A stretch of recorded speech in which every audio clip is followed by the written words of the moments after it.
¿Qué tal? Buenas tardes, amigos y amigas. Estamos en la entrevista semanal y es la entrevista que se publica en Multimedios, en Chiapas en Contacto y Agencia de Servicios Informativos de Chiapas. Y ahora tenemos de invitado especial a Jorge Enrique Padilla Argüello. Él es presidente del Colegio de Contadores Públicos Chiapanecos. Gracias, Jorge Enrique, por venir. A la hora, buenos días. José Juan Mendoza. Mucho gusto, licenciado. Gracias por aceptar la invitación. Y bien, amigos de Chiapas en Contacto y Servicios Informativos de Chiapas, pues cumplimos una semana más la entrevista semanal y qué bueno que tenemos un invitado, pues el presidente de Contadores Públicos Chiapanecos, que nos hablará de temas muy interesantes para la vida pública de la entidad y del país. Así es. ¿Puedes decirnos de entrada parte de tu currículum? Claro que sí. Mira, pues yo he tenido una vida académica y también he participado en algunas organizaciones gubernamentales. En su momento fui agente municipal anticorrupción en el trienio de Juan Carlos Calimayor. Estuve ahí en ese equipo.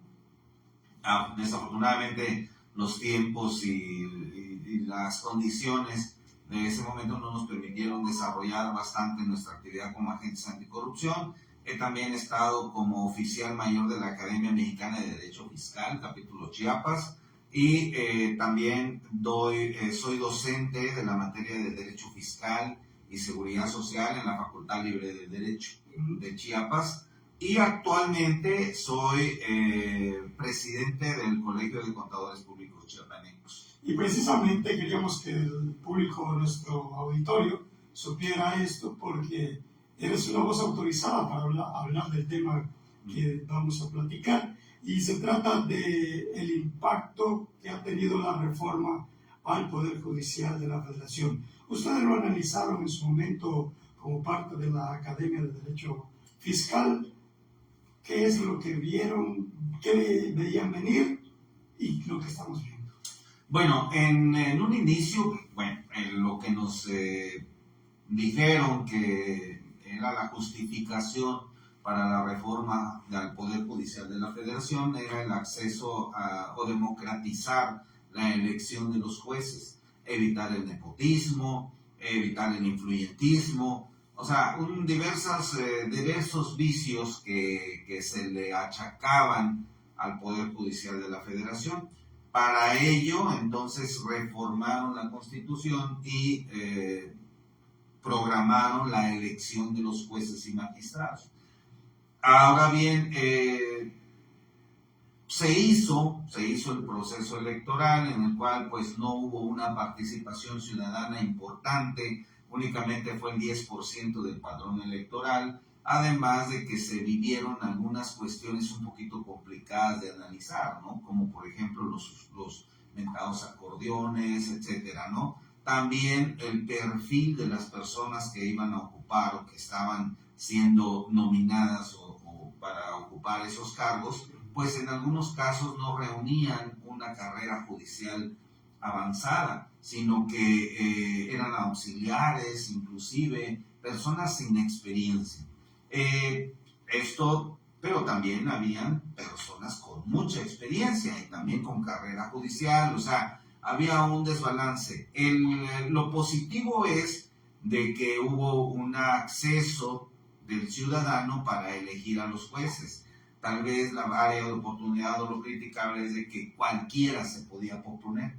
Inclusive el vecino que acababa de salir de la universidad se podía proponer consiguiendo unas cartas de recomendación y si tenía algún tipo de influencia en algunas personas podía aparecer en los mentados acordeones que se vieron en las noticias y que se usaron en algunos casos para la votación.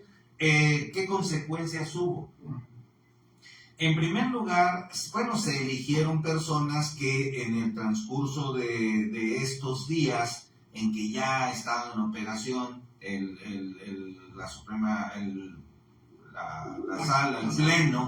pleno de la Suprema Corte de Justicia de la Nación, se les ha notado un poco de áreas de oportunidad, es decir, como que no dominan bien el tema. También otra de las cuestiones es las renuncias de varios de los elegidos, porque ya estando en el asiento, pues vieron que no era tan fácil el trabajo y sí era un poquito complicado. En otros casos, como en el caso de Veracruz, pues renuncia la jueza electa porque no le gustó dónde la iban a ubicar, su adscripción, entonces se fue. Entonces esas son las áreas de oportunidad, las cosas que se han visto en último momento. Y luego la última noticia que ha circulado, pues es la cantidad de asesores que tiene el presidente, que son 103 asesores que tiene. O sea, la publicación es de vamos a ganar menos que el presidente, pero pues tienen 103 asesores y dicen que lo prometieron de que iba a bajar el 40% ahora en octubre, o sea, que iban a disminuir la cantidad de asesores. Esos son los cambios que se han visto en estos días. No todo es negativo, se espera de que, bueno, sea un poquito más ágil, porque uno de los objetivos también era la agilidad en la resolución de los juicios, de los procesos judiciales, que fuera veloz, que fuera más rápido. Incluso en la reforma se plantea de que debe resolverse un caso a los 6 meses. Y si no es, o sea, so pena de sanciones administrativas a los jueces que no cumplieran con esta consigna. Sin embargo, les deja una puerta abierta que dice, bueno, excepto si justifican la tardanza. Y pues puede haber una gama amplia de justificantes por los cuales no salga en el tiempo programado la sentencia, ¿verdad? O el término del juicio. Se están llevando a cabo, se están estudiando casos muy emblemáticos, como el caso de una empresa muy grande, que forma parte también de una televisora, y son juicios muy, muy interesantes y que ya están en las manos de este nuevo pleno, exactamente, de los magistrados. Vamos a ver de qué manera resuelven, ¿no? Y en sí ese es el panorama. Acaba de empezar el nuevo pleno, o sea, también el nuevo sistema o el nuevo organigrama judicial acaba de iniciar. Yo pienso que con el tiempo van a ir encontrando, ellos mismos alegan una curva de aprendizaje, ojalá no sea muy larga, ¿verdad? Porque cuesta dinero y van a costar procesos, van a costar libertades, van a costar patrimonios, cualquier decisión que se maneje. Se va a observar también la directriz, la dirección, todavía no la tenemos bien vista porque no han resuelto casos emblemáticos, la dirección que va a tener las resoluciones de estos nuevos jueces, si va a ser tendiente a una línea del régimen o si se va a observar unas resoluciones objetivas, imparciales, donde se decida conforme a derecho. La ley sigue siendo ciega. La ley sigue siendo ciega, exactamente. O dando palas de ciego, ¿no? Muy bien, licenciado, pues retomando lo de la gran amplitud de asesores que tiene ahora, que se ha manejado en los medios, la nueva presidencia de la Suprema Corte, ha habido mucha información al respecto, unas a favor, otras en contra. El argumento que maneja la Suprema Corte es que porque ahora el mismo presidente va a poder hacer propuesta de lo que antes nada más hacían los demás ministros. Él va a poder elaborar proyectos y todo eso para que lo proponga al Pleno. Antes creo que esa labor estaba limitada solo para los ministros. El presidente no intervenía en este caso. ¿Estoy en lo cierto? Así es. Bueno, entonces ese es el argumento. Y lo de rebajar, nada más va a rebajar lo que corresponde a esa área, los que van a elaborar los documentos, las sentencias, no sé cómo se le llama, legalmente, jurídicamente.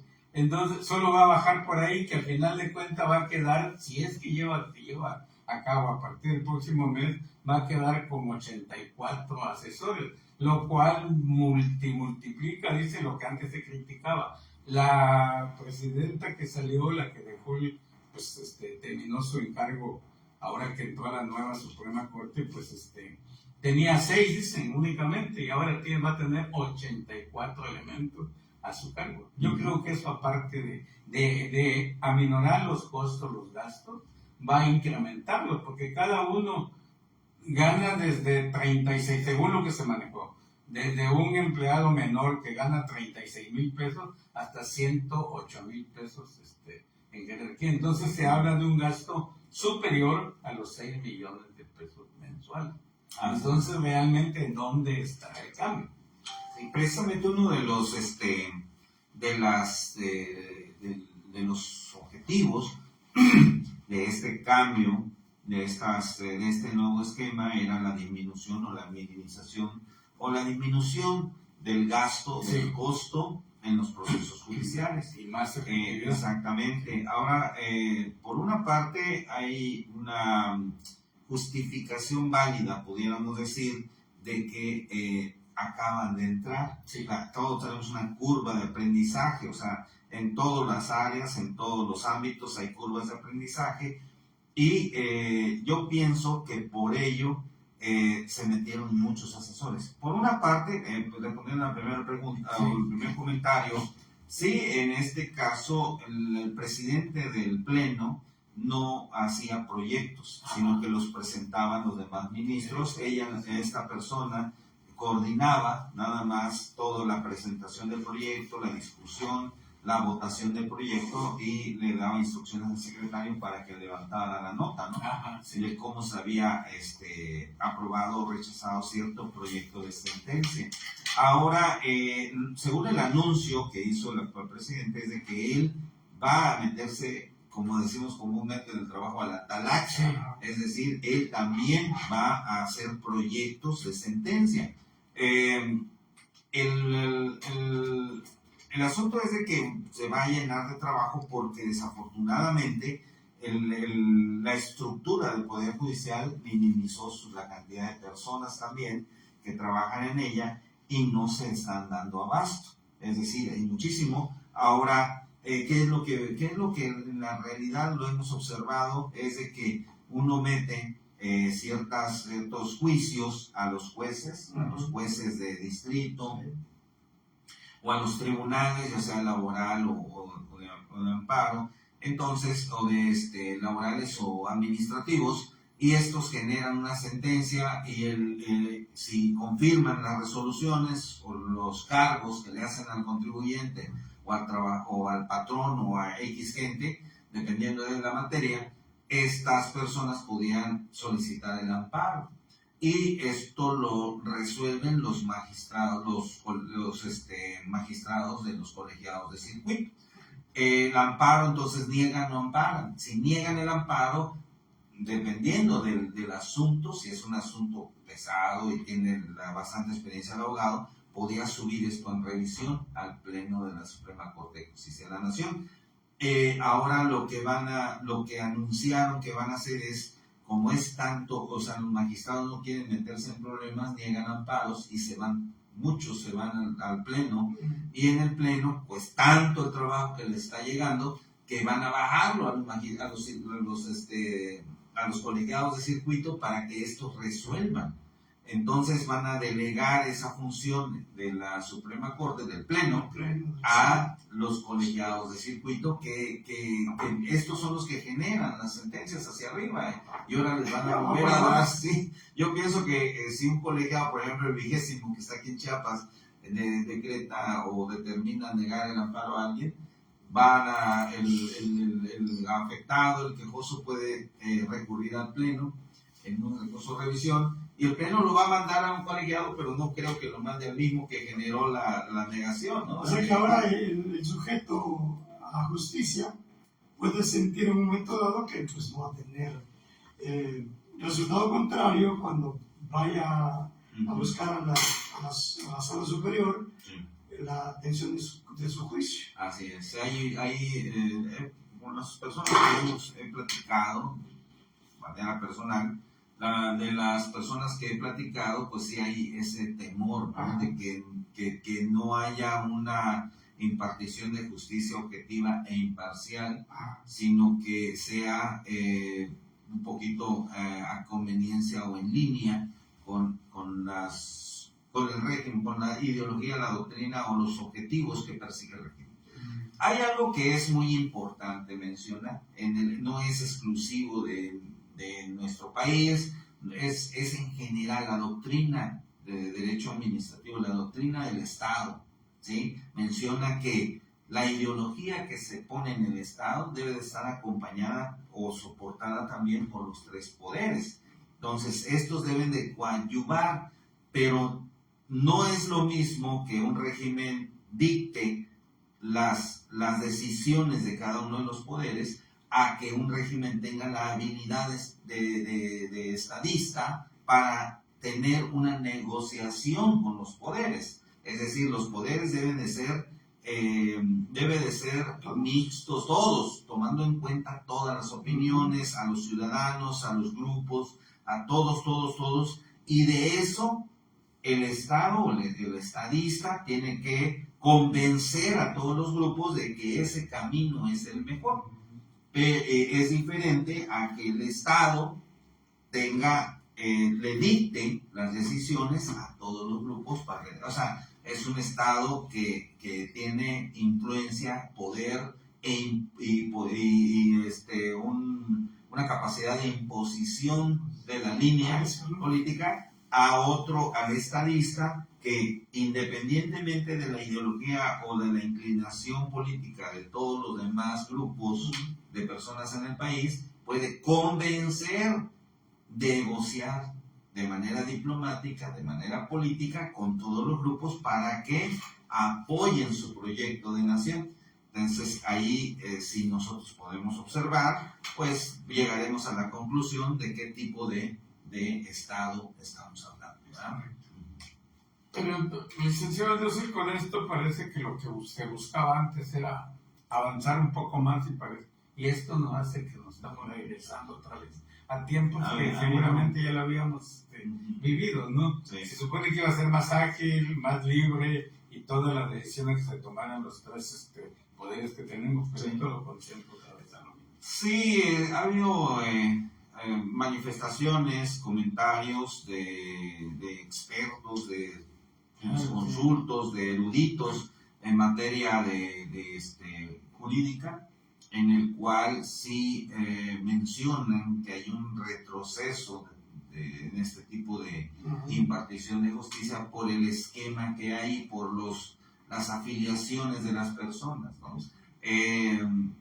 Yo vuelvo a repetir, acaba de entrar el pleno, no tiene mucho tiempo, todavía en septiembre, en este mes de septiembre, iniciaron el periodo de trabajo de ellos. Yo pienso que conforme van resolviendo asuntos sensibles, relevantes, importantes, vamos a ir dándonos cuenta si se ha cumplido con ese objetivo de tener una corte imparcial o ver otro tipo de alineación. ¿Me explico? Es muy prematuro. Tenemos temores, hay unos que tienen esperanzas sobre algunos están muy contentos por el cambio, por el proceso que se vivió, se vieron integrados, se vieron pertenecidos a un régimen que les ha hecho justicia, les ha cumplido lo que se le prometió, que es hacer esta elección judicial. Ahora bien, hay unos juicios muy importantes, por ejemplo el de la televisora, del grupo de la televisora. Parece que llevara dedicatoria. Sí. Así es, son asuntos muy importantes, ¿no? Hay algunos otros 2 o 3 juicios muy relevantes que ahí se va a plasmar, nos vamos a ver cómo es que han resuelto. Han resuelto unas manifestaciones también se ve, nosotros vemos las sesiones de la Corte, Y algunas magistradas, por ejemplo, mencionan que han votado a favor del proyecto porque se ve lindo. O sea, esas expresiones, tal vez un juez debe de resolver sobre la ley, sobre la doctrina, sobre los precedentes, sobre las jurisprudencias que se han dictado con relación a esos asuntos, analogía, por cualquier cosa, pero no debe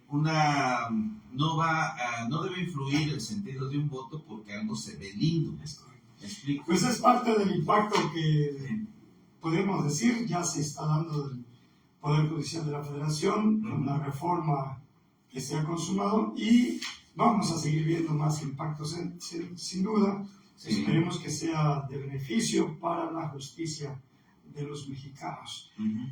Y también estás con nosotros, Jorge Enrique Padilla Argüello, para que platiquemos sobre el paquete económico, el paquete fiscal 2026, que ya tienen en discusión y análisis los diputados y las diputadas en la Cámara de Diputados del Congreso de la Unión. ¿Cómo lo ven venir ustedes este tema? Bueno, hay podríamos decir, en materia tributaria, en materia económica, pues sí se persigue obtener mayores ingresos, pues petroleros, los mismos de siempre, ¿no? Que siempre se hacen en el presupuesto y se estima que se va a tener ingresos mayores por la venta o por los servicios que presta el Estado.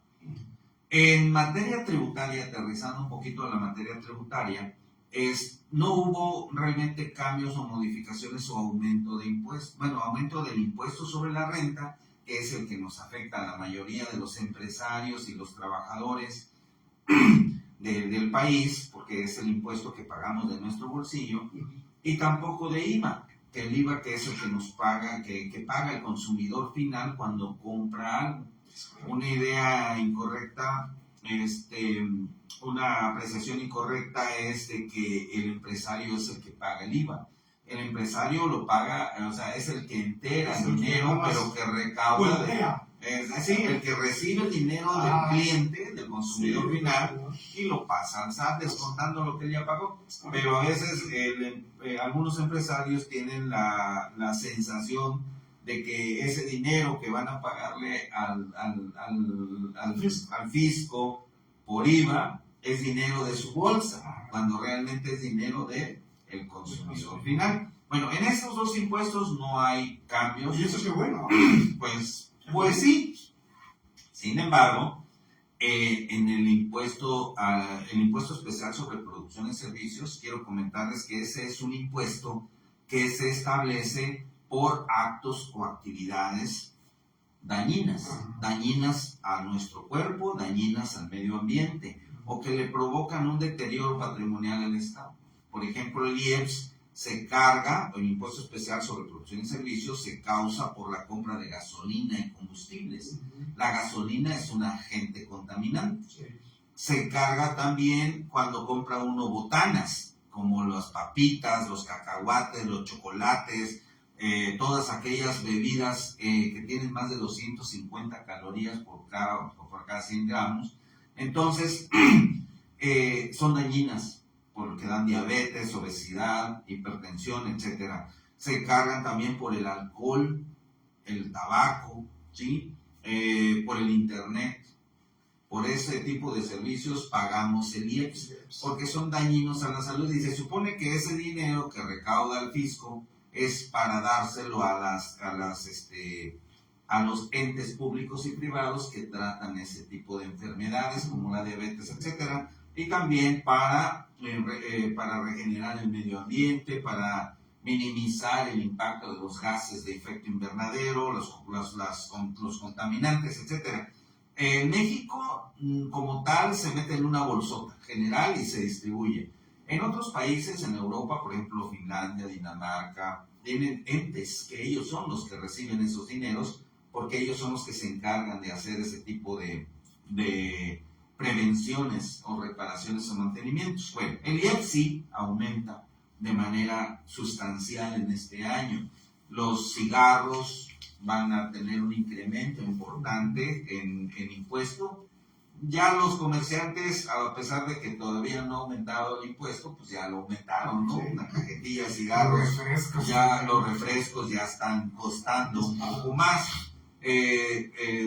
Las botanas, los pastelillos y también aquellas bebidas energizantes, edulcorantes, como las que nos metemos cuando tenemos sueño y queremos despertar, aumentan sustancialmente sus porcentajes. Ese es el único impuesto que van a aumentar. Hay otro impuesto que es el impuesto general de importación.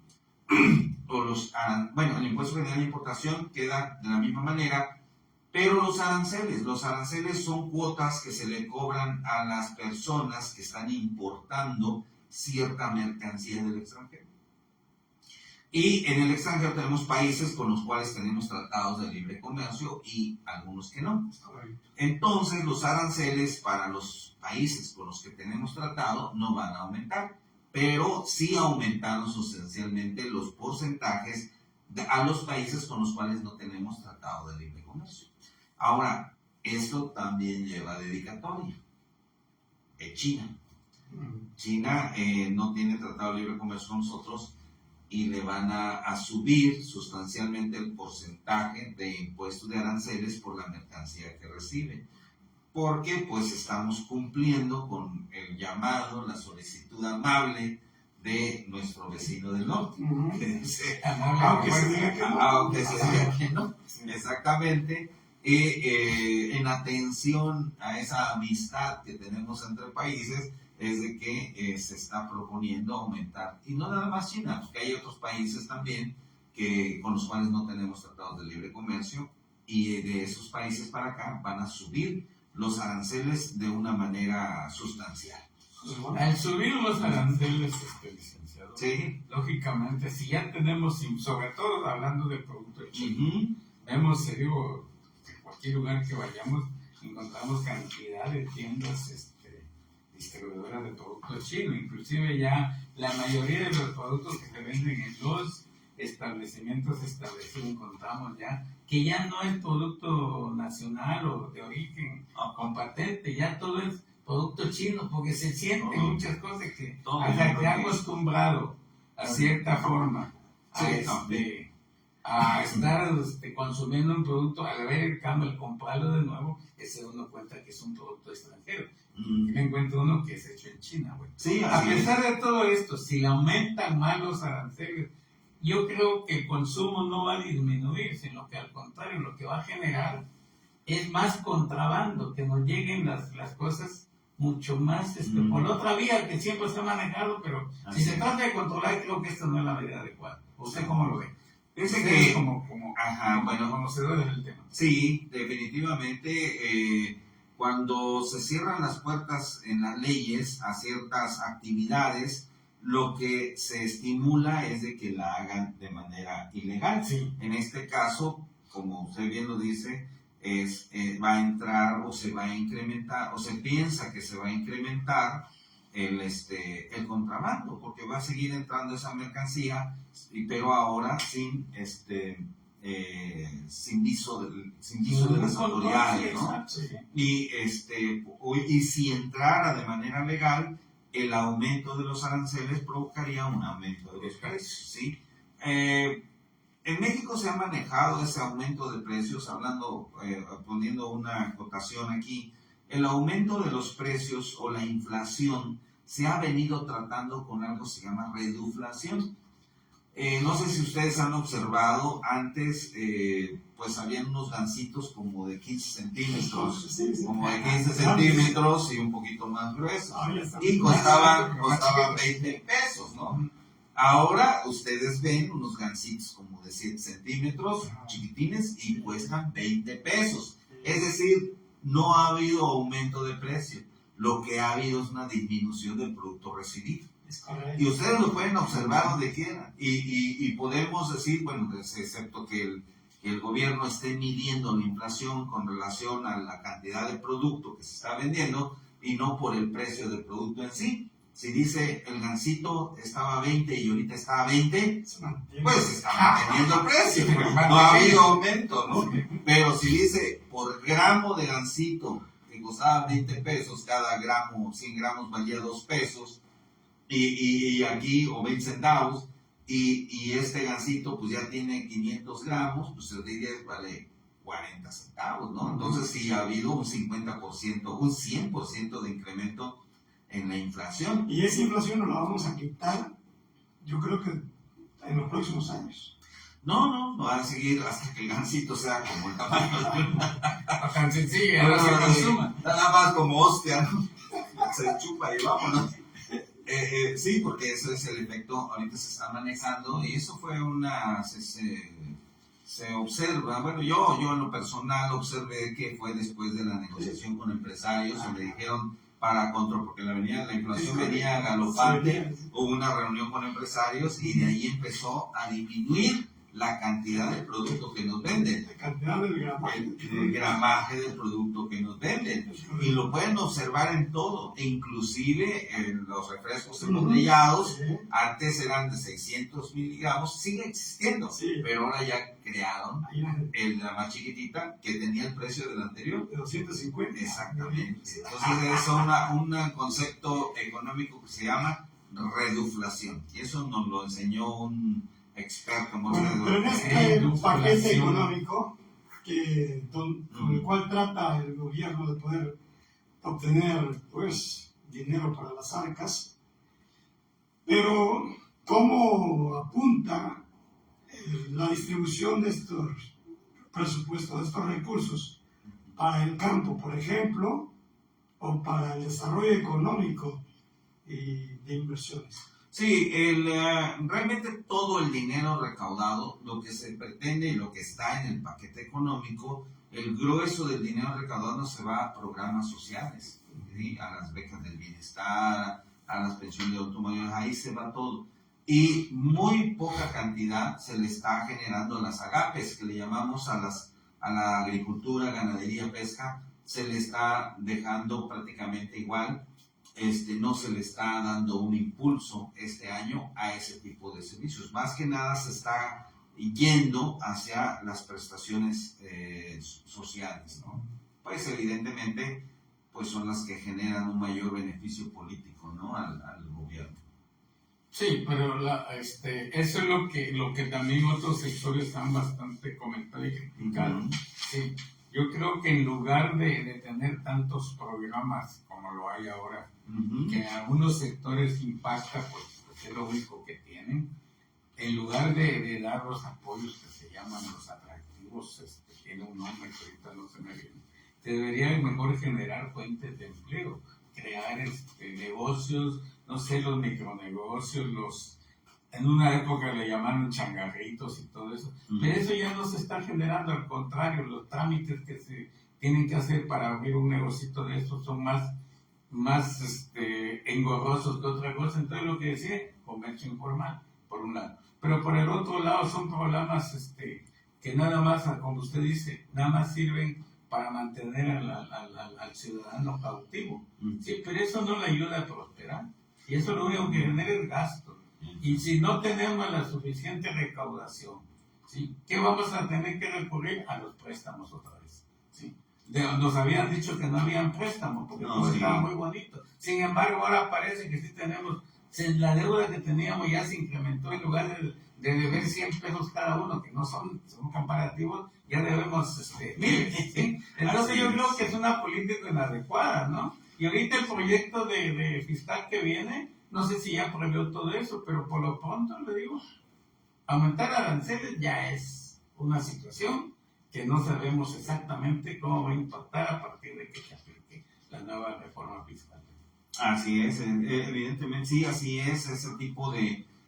no es un gasto, no es una inversión que se está haciendo con el dinero recaudado, distribuido de la manera en que lo tienen planeado para el paquete económico del año próximo, sino que debe de haber una inversión en las personas, no un gasto en las personas, dándoles el dinero para que compren otra cosa, sino que debe haber una inversión en las personas. La inversión en las personas es a hacer proyectos de producción con las personas. Es decir, Efectivamente. lo que cuenta, el capital con que cuentan las personas es su fuerza de trabajo, su intelectualidad, su capacidad intelectual de crear, de idear, de innovar. Y entonces, si quiere, le van a dar el mismo dinero que le dan regalado para que gasten, le van a dar el mismo dinero para que hagan sus proyectos de inversión. En algunos países asiáticos lo que hicieron fueron cooperativas, colectivos, donde las personas hacen su... Corea, Taiwán, parece que sí, Indonesia, sí, toda esa zona del sureste asiático, crearon este tipo de esquemas donde juntaban a las personas, hacían colectivos de trabajo, les daban el financiamiento, sí, pero antes de eso también les enviaban a personas para que les desarrollaran un proyecto. Por ejemplo, habían grupos de sembradíos de palma de aceite de palma, palmas aceiteras, ¿no? Que generan un producto Que final. generan aceite, ¿no? Entonces estas las organizaron, les educaron y todo, y les dieron el financiamiento que fueron pagando muy cómodamente, Eso es lo muy mejor. facilidad.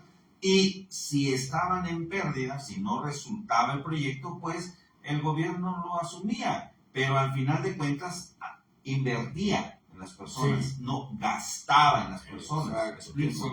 Esa es una completamente diferente. Te doy para que gastes, te doy para que hagas tu negocio. Y sea productivo. Exactamente. Eso es uno de los proyectos que sí, ok, vamos a agarrar el dinero y lo vamos a generar en las personas, pero no para que sea un gasto, sino para que sea una inversión. Hace algunos años y aún actualmente todavía se intentó hacer ese grupo, colectivos de personas. Desafortunadamente también, por noticias, por los datos que se tienen, se generó muchísima corrupción y también sirvieron como medios o conductos por los cuales se bajaban recursos del gobierno y únicamente se simulaba el acto y se regresaba o se retornaba a personas que iban a utilizar ese dinero para otro tipo de fines, ¿no? Entonces, desafortunadamente derivó en eso y esto es un mal, es algo que es, no sé si decirle, la naturaleza humana, ¿no?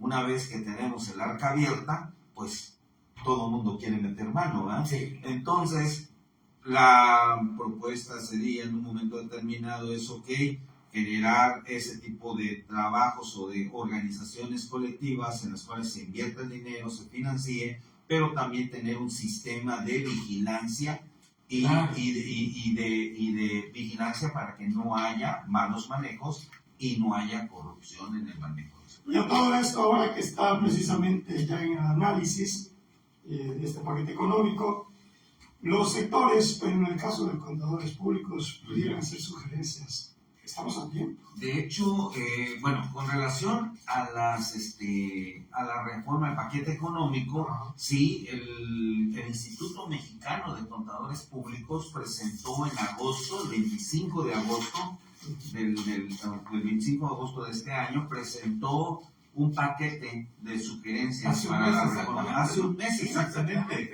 así es. Sí. El presidente del Instituto Mexicano de Contadores Públicos y otros distinguidos colegas del Comité Ejecutivo Nacional y algunos otros de las federadas, como el Colegio de Contadores Públicos Chiapanecos, fueron y presentaron en la Cámara de Diputados un paquete de sugerencias para las reformas fiscales. Lo recibieron, lo están analizando, espero yo que lo hayan integrado en este paquete económico. Ya nos reportarán porque tenemos reunión en octubre ahí en el Instituto Mexicano de Contadores Públicos con los presidentes y ya nos van a informar qué parte de todo este esquema es que... ¿Y alguna sugerencia? Así es. Y cuando hay asuntos relevantes, la misma Constitución obliga de que hayan parlamentos abiertos antes de entrar a la discusión plena de la iniciativa. Así pasó cuando fue la eliminación de la compensación universal del IVA. como academia, bueno, pues estaba yo como oficial mayor de la Academia de Derecho Fiscal, fuimos a la Cámara de Senadores, la presidenta actual hizo su exposición, varios de nosotros como académicos dimos nuestra exposición en un parlamento abierto. Cuando hubo la reforma laboral, igual la Academia de Derecho Fiscal estuvo presente y también otros colegas, contadores públicos también del Colegio de Contadores Públicos Chapanecos, y un representante nuestro también dio ese posicionamiento. Hay parlamentos abiertos. Ahora, hay una iniciativa que ya se presentó, que es una nueva reforma a la ley de amparo, otra vez, pero una nueva iniciativa para acotar ciertas funciones del amparo, pero en este caso se ha anunciado que no va a haber parlamento abierto. Es decir, como está la iniciativa, se va a discusión de la comisión, a las comisiones correspondientes, y de ahí ya se va a la discusión en la Cámara de Diputados. O sea, ya no va a tener acceso el ciudadano para, o las asociaciones, organizaciones civiles o cualquier otro tipo de colectivo, activistas, que vayan a plantear su punto de vista. Eso fue anunciado. Ha habido mucha crítica con relación a eso. Se espera que, derivado de esas críticas, de esas voces que se están levantando de por qué no se van a tomar en cuenta, a lo mejor abren un periodo de parlamento abierto, que se le llama, antes de entrar a la discusión. La experiencia nos ha demostrado durante el sexenio pasado y lo que va de que la mayoría es la que decide, independientemente de la información que reciban de los colectivos y de las organizaciones. Esperemos que... ¿Pero qué sugerencias hicieron desde Chiapas para el paquete económico? De este paquete económico no hubo, porque yo tenga entendido, no hubo ninguna organización que haya Pero desde tu punto de vista, ¿cuál pudiera ser la sugerencia? Yo pienso que es disminuir la discrecionalidad en las facultades de comprobación de la autoridad o en las decisiones para suspender, por ejemplo, certificados de sello digital. En lugar de tener un poquito más de consideración, o dar más tiempo o escuchar al contribuyente, se va a endurecer más todavía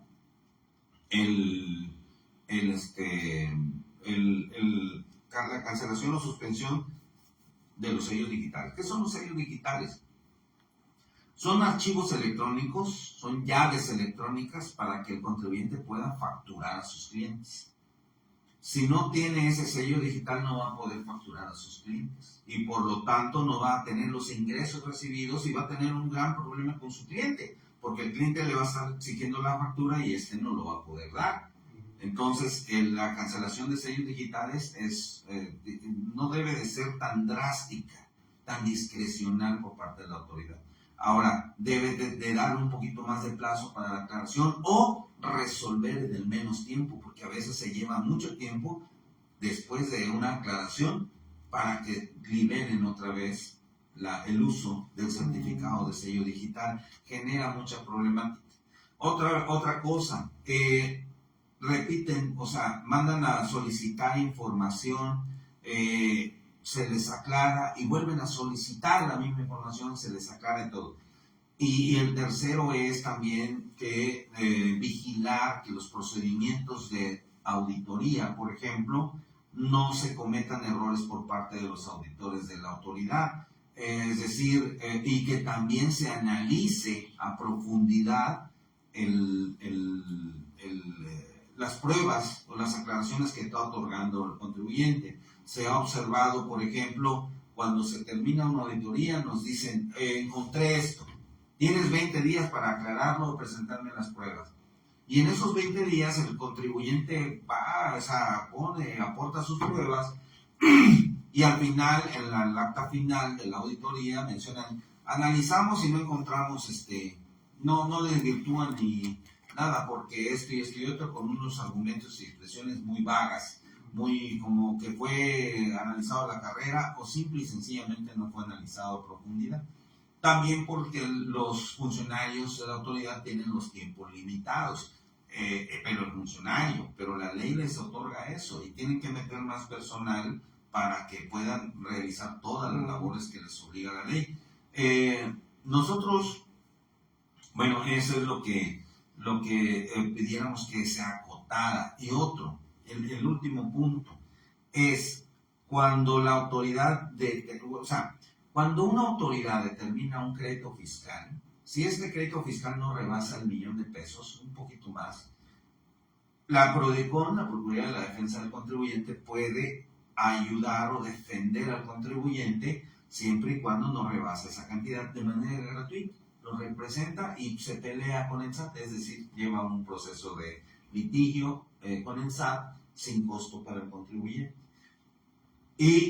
Pero la autoridad está generando créditos más allá de ese límite, de tal manera, y en algunos casos sin fundamento, es decir, nada más se incrementa por multas, recargos y un montón de cuestiones que son aclarables, pero rebasan esa cantidad, entonces dejan fuera a la PRODECON. Entonces tiene que vérselas el contribuyente contra el fisco con los recursos económicos del contribuyente. Y una de las cosas más desafortunadas de los litigios fiscales o en la materia fiscal es de que no hay costas. Es decir, todo lo que gasta el contribuyente, si gana, no se lo puede cobrar al fisco por errores del fisco, a menos que que haya una ausencia total de fundamentación en la resolución del fisco que llevó al contribuyente a pelearse. Solamente en ese caso sí hay un resarcimiento del perjuicio económico que se le causó, pero cuando haya una ausencia total de fundamentación. Pero si la autoridad fundamenta, aunque sea equivocadamente, pues ya fundamentó.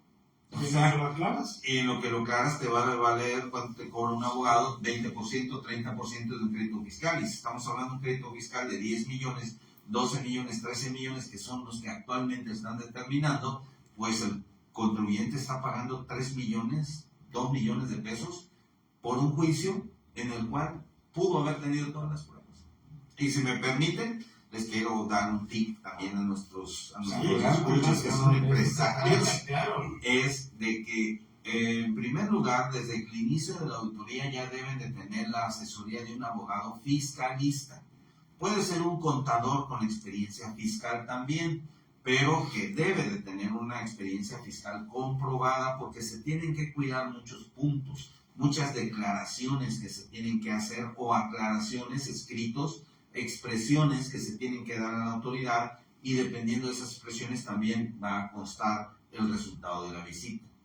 Si no es así, también después de desde la orden de auditoría hasta 20 días después del acta final de una revisión, tienen 20 días para presentar una solicitud de acuerdos conclusivos con la PRODECON, independientemente del monto que les estén determinando, que les hayan avisado, pueden acudir a la PRODECON a solicitar el inicio de los procedimientos de acuerdos conclusivos.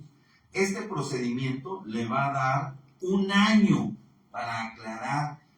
De manera normal nos dan 20 días hábiles para aclarar las observaciones, pero con este procedimiento van a tener un año.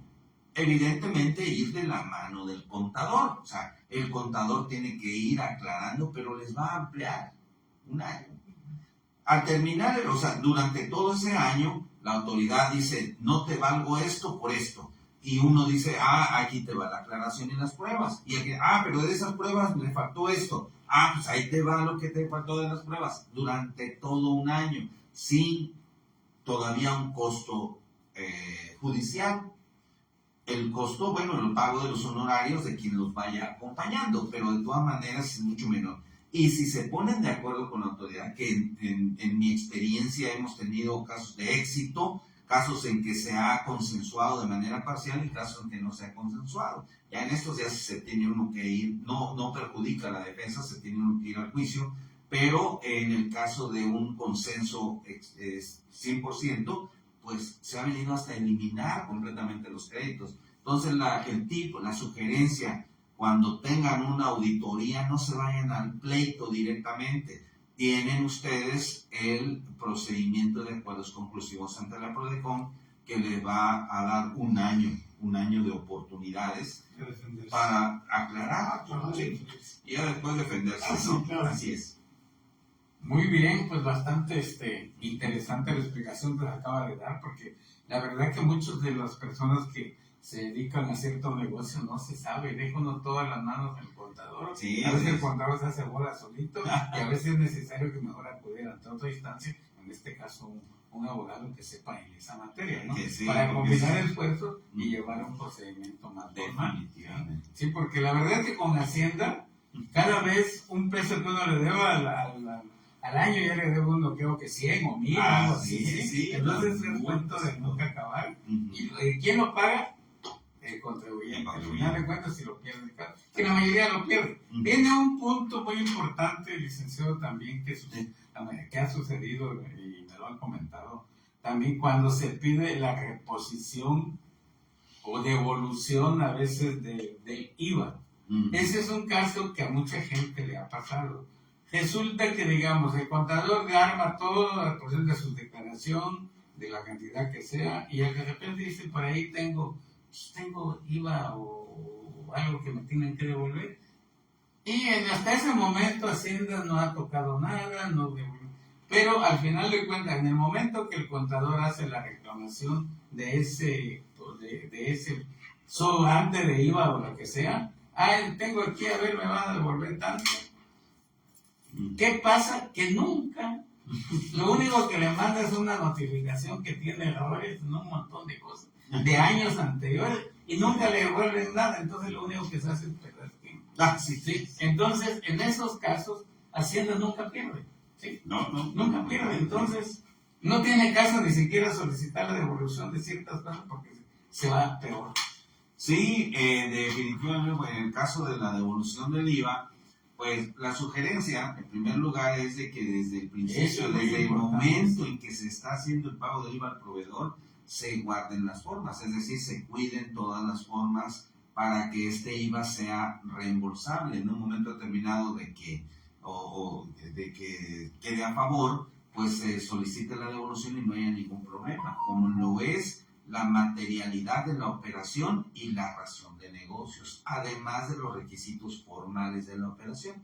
¿A qué me refiero con esto? Que, por ejemplo, si uno manda a impermeabilizar el edificio, por ejemplo, y sale una cantidad importante, 50,000 pesos, 20,000 pesos, dependiendo del tamaño del edificio. Exactamente. Ahí es donde entra la materialidad de la operación, es demostrar que realmente se llevó a cabo el servicio. ¿Y cómo vamos a demostrar eso? Porque lo pide la autoridad fiscal, es con fotografías, si es una obra grande, un impermeabilizado de varios metros, el contrato de obra. Entonces, esa es la materialidad con las fotografías, el contrato, la formalidad que es el CFDI con todos los requisitos fiscales, el pago con transferencia electrónica de fondos, con cheque nominativo, o sea, esa es la formalidad y la razón de negocios es por qué estoy haciendo esto que estoy haciendo me va a incrementar mis ingresos, me va a disminuir mis costos, me va a posicionar de una mejor manera en el mercado. En este caso sería disminuir gastos y costos porque el hecho de impermeabilizar va a evitar que haya goteras y que me vaya a echar a perder todo. Entonces sí hay una razón de negocio. Pero por ejemplo, te hablo de mi experiencia profesional, una vez llegó una persona para que le analizáramos un asunto donde una empresa pagó 1 millón de pesos por cursos de capacitación a una empresa. Ahí está la factura, está la transferencia, toda la formalidad, sí. La materialidad no se podía demostrar. Pidió la autoridad, oye, dame la materialidad de la operación, y lo que enviaron fue el temario del curso y el nombre del expositor, el horario, etc. Bueno, ¿y a quién se le dio el curso? No, pues a 60 personas. Y entonces la autoridad compulsa el número de personas que tiene registradas en el Seguro Social el contribuyente y resulta que tenía 2 personas. O sea, ¿cómo? Muy importante lo que usted nos está explicando. O sea, sí, muy importante, muy importante. ¿Cómo explicas? Sí. O sea, ¿cómo explicas a la Aquí en el autoridad recurso. haber gastado $1 millón en cursos de capacitación a 2 personas que tienes dadas de alta en el Seguro Social? Oye, sí, bueno, eran otras personas. ¿Qué relación tenían comercial? Sí, lo hizo abierto, Sí, ¿qué como relación cosa. comercial tenías para meter 50 personas? ¿Quiénes eran? ¿Por qué eran? Esas personas te daban servicios, aumentaban tus ingresos, disminuían tus costos, se posicionaban de una mejor manera en el mercado. ¿Qué es lo que hacían las 50 personas? Y hasta eso le dio la oportunidad a la autoridad para decirle, bueno, ok, perfecto, tienes 2 nada más. Gastaste $1 millón en cursos de capacitación para 2 personas.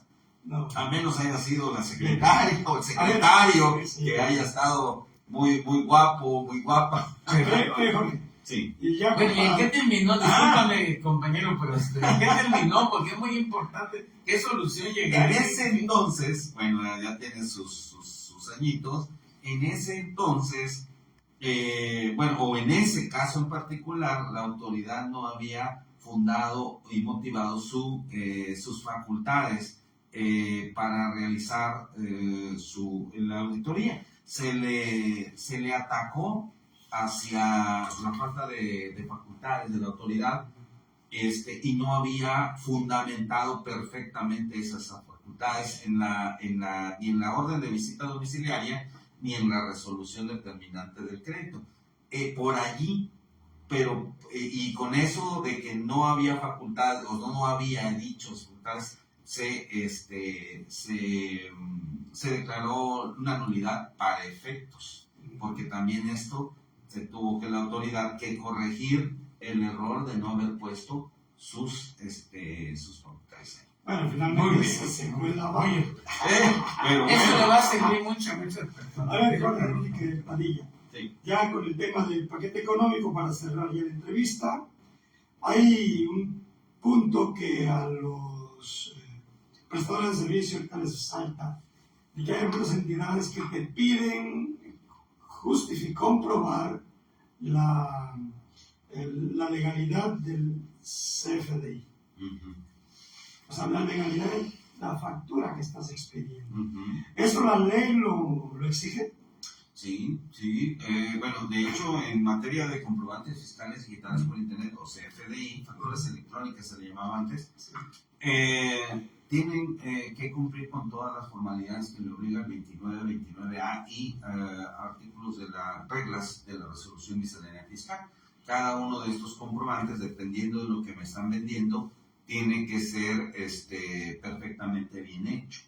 Si tiene algún error, esa deducción, la deducción o el gasto o la compra que ampara el CFDI, la puede rechazar la autoridad y eso me va a aumentar mis ingresos. Estamos hablando de comprobantes fiscales que emiten personas que realmente están comercializando un producto, porque también hay unos comprobantes fiscales que pueden provenir de empresas factureras o EFOS, le llamamos, o le llama la ley, empresas que facturan operaciones simuladas. Y en este caso, si esta empresa es detectada como un EFO, automáticamente la empresa que compró esa o que obtuvo esa factura se le declara eso, empresas que deducen operaciones simuladas. En este caso, ¿qué hace la autoridad cuando detecta ese tipo de empresas y que nos hicieron una factura? Nos manda una invitación, le manda una invitación al contribuyente diciendo, oye, esta empresa a la cual tú le compraste está como contribuyente facturero o que un EFO, empresas que facturan operaciones simuladas. Te invito a que elimines esa deducción del cálculo de tus impuestos, recalcules y me pagues lo que te corresponde, porque eso no es deducible, es ilegal que lo deduzcas. Estas empresas están relacionadas en un listado que se llama 69B, que que se puede descargar de la página del SAT. Y ahí podemos ver los nombres de todas las empresas. Pero viene que uno de los problemas con los cuales se han enfrentado algunos clientes, nos han llegado, es que la empresa a la que le compran material X sí se dedica a eso, pero también tiene operaciones simuladas. Entonces, cuando llega la autoridad y detecta esas operaciones simuladas, encuadra a esta empresa en ese listado 69B, como EPOS. Y la empresa que sí realmente le compró se halla afectada, porque le dicen, esta empresa que le compraste es F. Por lo tanto, quita esas compras, calcula de nuevo su precio, pero tú dices, oye, pero yo sí le compré, me vendió, aquí están los comprobantes, las facturas, todo. Entonces demuéstrame la materialidad de esa operación. Y entonces ahí va la fotografía, la entrada del almacén, que se hayan cumplido con los manuales de procedimientos. Muchas de las causales, José, de que el contribuyente se le determinen créditos fiscales es por la falta de manuales de procedimientos, falta de control interno y la informalidad que tienen al hacer sus operaciones. En algunos casos, por ejemplo, contratan, mandan a hacer una bodega, pero no hay una formalidad del contrato de obra con un arquitecto, no están las entradas del almacén, tienen a una persona en el almacén que ni siquiera está dada de alta en el Seguro Social. Entonces, cuando, por ejemplo, en el caso de una compra de algo, pues se hace la nota, el pedido, la cotización, la nota de entrada y se captura en un sistema para darle entrada a esa mercancía. Pero todo ese proceso no lo tienen. Cuando les llega una revisión y les interrogan o les cuestionan esa operación, pues no tienen más que la factura de compra y la transferencia bancaria, donde le pagaron al proveedor. Pero ¿dónde está la comprobación de que llegó el producto y que lo recibió Juan Pérez, que es el almacenista, exacto, y que lo capturó en tu sistema? ¿Dónde está tu control de inventarios? ¿Ven? ¿Dónde está la evaluación de tus inventarios? Y por esas cuestiones han votado todo el costo de venta de la empresa, se han determinado créditos fiscales impresionantes por esas cuestiones de falta de control, de manuales de organización, de poner personas que estén en el Seguro Social, o sea, la formalidad. Y entonces llega la auditoría, les observan todo eso y les determinan créditos fiscales por la informalidad o la falta de control que tenemos como empresarios. Inicialmente pudieron haber pagado bien, hecho la operación bien, pero el procedimiento ya no es el adecuado y por eso no vale. Las operaciones o las transacciones que hacíamos de manera práctica antes, sí. Así, oye, pándamelo ahorita, te pago, es más, te pago de una vez, ahí me haces la factura después, eso sí, o sea, sí valen por la oportunidad, el costo de oportunidad. Es decir, esta transacción me va a aportar mucho dinero ahorita, perfecto, lo hago, porque me va a aportar dinero, me va a dar ganancia, ¿no? Pero ya no, pero voy a tener problemas con Hacienda si yo no compruebo bien la materialidad de la operación, la razón de negocios y la formalidad de los comprobantes fiscales. Entonces, todo eso tengo que hacerlo en un conjunto y tengo que hacer que funcione de manera inmediata. Oye, sí, perfecto, mándame la factura y le dice uno vas a recibirle, te tomas foto o le das la nota de entrada, lo firman bien todos y vámonos. Y también vincular con la factura donde vendí esto, porque a veces compran mercancía que nunca venden, compran un montón de mercancía en una factura con alguien, 100 productos de tal, que es una de compraventa, y nunca está la salida de la... ¿Qué onda? ¿Qué pasó allí? Es como robó el empleado. Como no gastarse el dinero, ¿no? Cuando uno ingresa cierta cantidad y lo tengo guardado, dice, bueno, lo tienes en el banco, le tienes ese dinero. Si no lo gastas y no lo compras, que lo gastaste, ¿cómo le llaman ese procedimiento? Pues ahí es acumulación de utilidades, y todo lo que dejes no tiene que gastar, pero comprobar que lo gastó. Sí, exactamente. Sí, una de las mejores estrategias fiscales es el crecimiento de las empresas. Tú compras mercancía, amplías tu negocio y eso son deducciones que tú puedes hacer sin necesidad de estar buscando otras maneras de deducir o gastar el dinero. Invertir en tu propio negocio es una manera eficiente de estrategia fiscal, porque tienes deducciones. Tus utilidades no las absorbes, no las gastas tú de manera personal. Las utilidades se reinvierten en el negocio y la ley te dice todo lo que gastes en tu negocio es deducible, pero en tu negocio. Pero, por ejemplo, en muchas ocasiones yo lo he observado, oye, ya nos cayó un buen contrato y llega el ramalazo de dinero y ya está uno en Europa, ¿no? En Japón, gastando el dinero de la empresa. Así, oye, que salga de alguna prestación, un sueldo que me esté dando mi empresa para que yo pueda hacer esos gastos, pero no de las utilidades de mi empresa. Oye, ¿cómo sacamos ese $1,000,000 que vas a necesitar en Japón? Sí. No, pues, no sé, buscamos una factura. Sí. Y ahí viene el acabose, ¿verdad? Sí. Y después dice, oye, pues, creo que ya llegamos al final de la entrevista que se transmite en Multimedios Chiapas en Contacto y Agencia de Servicios Informativos de Chiapas. Gracias, Jorge, por habernos acompañado. Ok, gracias, José. ¿Qué mensaje sería al final sobre el paquete fiscal? Nada más un minutito más. Sí, claro. ¿Qué conclusión sería?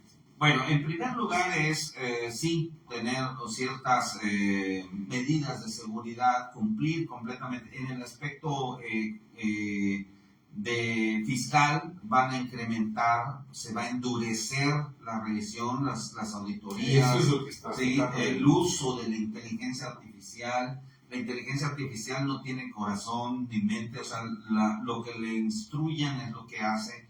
Y desafortunadamente este año se han observado muchos errores de la inteligencia artificial y esa es la que determina ciertos créditos fiscales.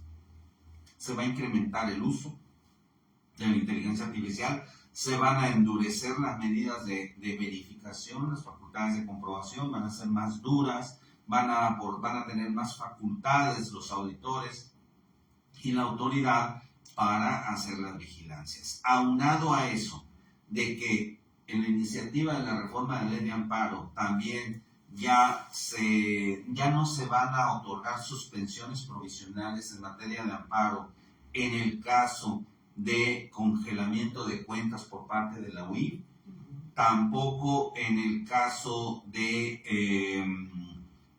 procedimientos judiciales en materia tributaria, sino nada más, no sobre actos de la autoridad sobre un procedimiento, sino sobre el acto final, es decir, ya no se van a otorgar suspensiones porque se dice, el argumento es de que se ha venido haciendo un mal uso de esas solicitudes de amparo.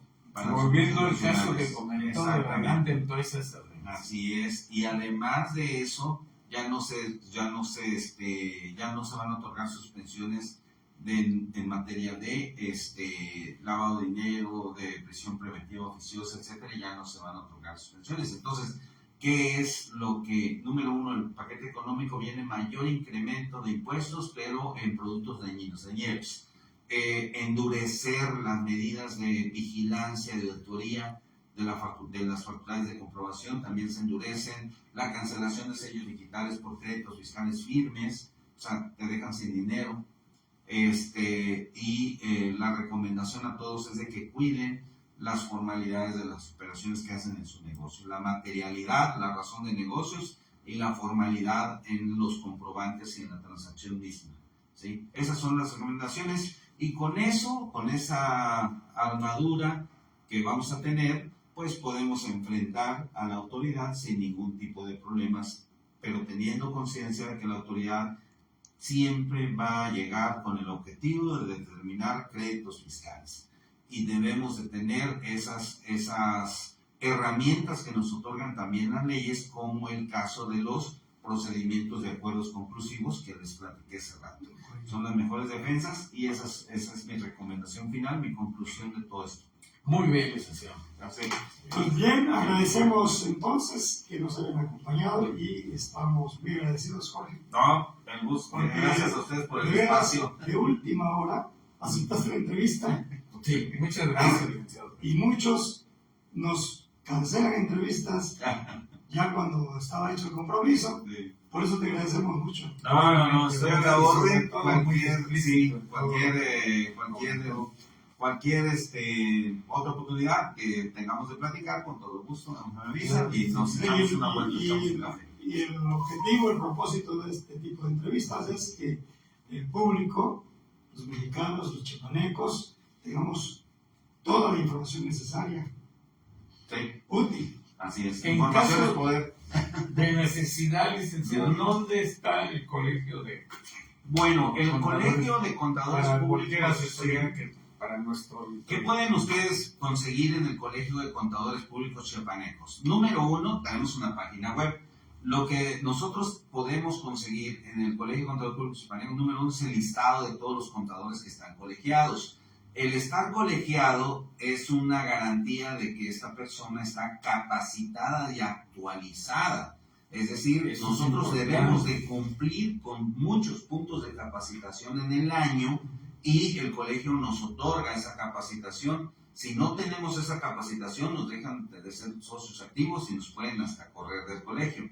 Número dos, estamos, por ejemplo, con el convenio con la Secretaría de Anticorrupción y Buen Gobierno, donde únicamente los contadores públicos certificados pueden firmar estados financieros. Ahorita, hasta marzo del próximo año, pueden firmar cualquier contador, pero después de marzo del próximo año ya nada más los certificados. Entonces, allí, tanto en la página de la Secretaría de Anticorrupción como en el colegio, van a encontrar ustedes el listado de los contadores públicos certificados que le pueden confiar la firma de esos estados financieros. Y número tres, también pueden ustedes meter sus quejas contra cualquier contador público colegiado, evidentemente, que haya, les haya dado o haya provocado algún perjuicio o daño en su negocio por negligencia o por cualquier otra cosa. Pueden meter sus quejas ahí en el colegio. Tenemos una junta de honor que se encarga de recoger esas quejas de contadores públicos para que se meta un proceso de revisión y determinar una amonestación o la baja de ese contador. Entonces, eso es lo que tiene la ciudadanía en general en el Colegio de Contadores. Y por último, si me permiten también, es el convenio con las universidades, para que todos los estudiantes de contaduría de las universidades puedan pasar a ser asociados estudiantes del colegio. No tiene costo ni su inscripción ni los cursos de capacitación. Tenemos una comisión de asociados estudiantes que está generando toda una programación de cursos y de eventos únicamente para asociados estudiantes. Todos ellos. Yo le quiero compartir que invitamos a 27 universidades de la ciudad que tienen la carrera de contabilidad. Únicamente acudieron 7. Invitamos a las demás universidades, si nos llegan a escuchar, pues de que se acerquen al colegio para afiliar a sus estudiantes y gocen de los beneficios que les otorga el colegio para sus estudiantes. Ayudando a la formación académica. Sí, claro. Es como un complemento de lo que ven en la escuela, más el complemento. Estamos en comunicación con las escuelas para no afectar su plan, pero también que reciban, que conozcan a los hermanos mayores, ¿no? Sí, a nosotros claro. los contadores que ya estamos un poquito mayorcitos y que vayan creciendo ya las nuevas generaciones, pero con un sentido de fraternidad, de superación profesional, y que es la casa de la contaduría donde ellos pueden obtener tanto acompañamiento como conocimiento. Entonces, las universidades, bienvenidas. Nada más tenemos 7 convenios de 27 que invitamos y seguimos invitando a las universidades para la formación de los estudiantes. Ese es el cúmulo. Y por último, el brazo con las empresas. Aunque con las empresas, pues nada más con las cámaras estamos trabajando. ¿Dijiste la dirección, no? Está en la Sexta Norte, esquina calle Guanajuato, Sexta Norte, Poniente, en Residencial Hacienda. Precisamente donde está el parque de Residencial Hacienda, estamos en una esquinita, ahí está el hexágono del Colegio de Público Chiapanecos. Ahí nos vemos en cualquier cosa que necesiten el colegio. Muy bien, pues muchas gracias. Y hasta A la la orden. próxima. Hasta la próxima. Gracias, licenciado. Nos quedamos Gracias. a otro para otro tema, ¿sí? Claro que sí. Muy bien.